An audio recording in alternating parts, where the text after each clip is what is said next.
নোয়াখালীর বেগমগঞ্জ উপজেলায় মাইক্রোবাস নিয়ন্ত্রণ হারিয়ে খালে পড়ে নারী ও শিশুসহ 7 জন নিহত হয়েছেন। এতে গুরুতর আহত হয়েছেন আরও কয়েকজন।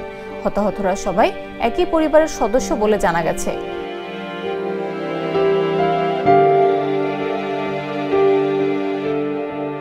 বুধবার ভোর 5:30টার দিকে বেগমগঞ্জ উপজেলার চন্দ্রগঞ্জ পূর্ব বাজারের জগদীশপুর এলাকার লাইয়ারপুর ইউনিয়নের আবুল খায়ের চেয়ারম্যানের বাড়ির দরজায় এই দুর্ঘটনা ঘটে।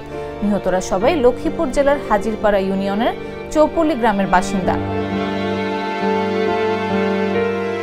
ওই গ্রামের ওমান প্রবাসী বাহারুদ্দিন পরিবারের লোকজন নিয়ে বিমানবন্দর থেকে বাড়ি ফেরার পথে নিয়ন্ত্রণ হারিয়ে মাইক্রোবাসটি খালে পড়ে ডুবে যায় বলে জানা গেছে।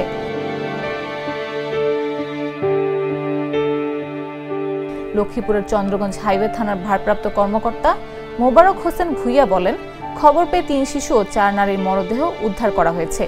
চালক সহ ওই গাড়িতে মোট 12 জন ছিলেন।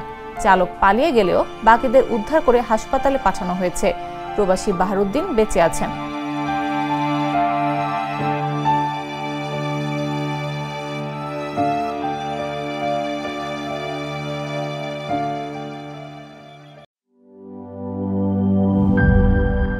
বান্ডেল থাকলে প্রতি সেনমানিতে টাকা বাঁচবে। বিকাশ সেনমানি বান্ডেল কিনে জিতুন প্রতি লেনদেনে।